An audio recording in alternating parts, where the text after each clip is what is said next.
Hi folks, welcome to Duncan in the Forest. So I'm out and about today. I'm doing a bit of weekend work, so we're still technically in lockdown, but I am out and about for work purposes, and I've got the opportunity to be out here on a bit of wet woodland. It's the first week of March, and I'm going to do a little bit about birch tapping. So what we've got here is a silver birch, Betula pendula, and we're going to tap it for the sap, which is traditionally done around now, early spring, so first week of March. The sap is going to start flowing from the roots up the tree, out to the branches, ready to boost the buds so they come out in leaf. So there's a lot of history associated with tapping birch. The sap that you get from it is it's quite plain flavoured. It's not super sugary. It does have a slight sugary taste. It's very fresh, and it always comes out of the tree so cold as well. You are starting to see it in supermarkets as well now, for small sort of cartons. I've seen a few out and about, but I'm going to show you a couple of different methods today of how I tap birch. Before we go any further, obviously don't go out and just start tapping a birch without the landowner's permissions. You need to make sure you've got the landowner's permission. And also, one of the big priorities is the tree. We don't want to cause any lasting damage. We don't want to take too much of the sap from the tree. So I'm going to show you a couple of methods that I use, and I've already done a quick test in the last week to see that the sap is running and the sap has started to flow. It's still quite slow, but the window of time for birch sap can be quite small. So about 2 weeks I find, and then it's already gone up the tree, and you won't be able to get too much out. So we'll get started. So kit wise, there are lots of different things you can use. It's a case of trial and error. As I said before, we need to ensure the health and safety of the tree. So some of the things that I use, depending on the method I'm going to use, is I have got a bit and brace with a series of bits, wood bits or auger bits, different sizes, so I can drill into the main trunk. Got loads of bits of cord to secure things, a range of different vessels to hold the sap, and some clear, it doesn't have to be clear, but some rubber piping. Make sure you give the rubber piping a good clean as well before you use it.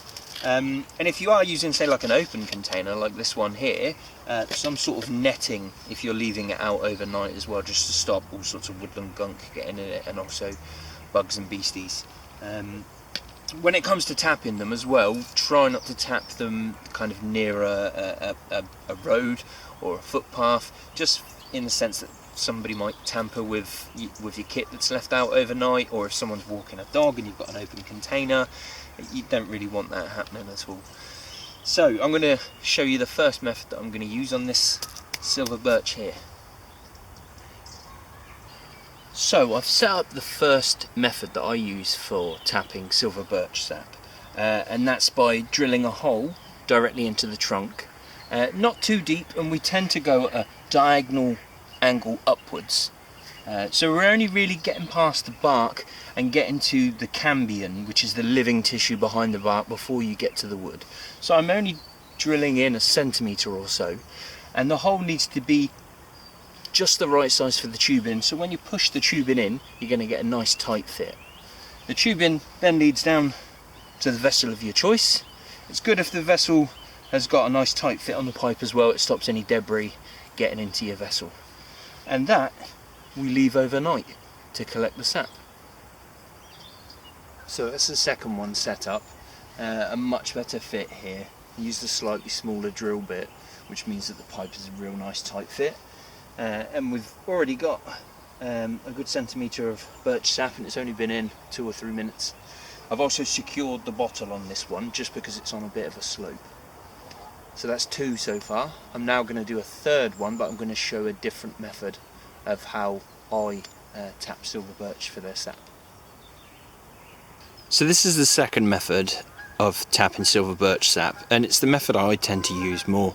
I'm not super keen on the idea of drilling directly into the trunk. I think it can be a big avenue for the fungus to get into the tree and cause infection. So a method that was shown to me was to cut a smaller branch lower down. This way you're only really taking the sap from that branch, and then secure an open container. And I've got a little bit of fabric on here, just a little bit of netting. That's mainly to keep out bugs and dirt and bits of bark, and secure that in place. And as you can see, it's already in full flow, it's dripping away, and I'll leave that to collect. And this is a tree that I have harvested from in previous years, so you can actually see there's a branch here which is what I harvested off last year after finishing with the tapping of the sap. I gave it a clean flush cut and it's sealed over nicely and healed. So this one is nicely tapped, it's collecting sap as we speak. But why do we collect the sap? Why do I collect the sap? So there are a number of saps around the world that are collected for use. Two that come to mind straight away is rubber and maple syrup. They're both made from saps of different trees. The silver birch we tap for the sap for a refreshing drink. It's a very spring drink, very refreshing, and it's got lots of health benefits. There are numerous research studies out there at the moment talking about betulin, which is the main component of the sap, and its health benefits. The sap can also be used to make a wine or a spirit, or it can be boiled down to make a syrup. I've tried the syrup before, but you need quite a lot of sap in order to boil down the syrup. But I'll be trying it tomorrow when I come back and check these, and it does make a really refreshing drink. And I always find that it's so cold coming directly out of the tree. It's like the tree acts as a little freezer and keeps it nice and cold.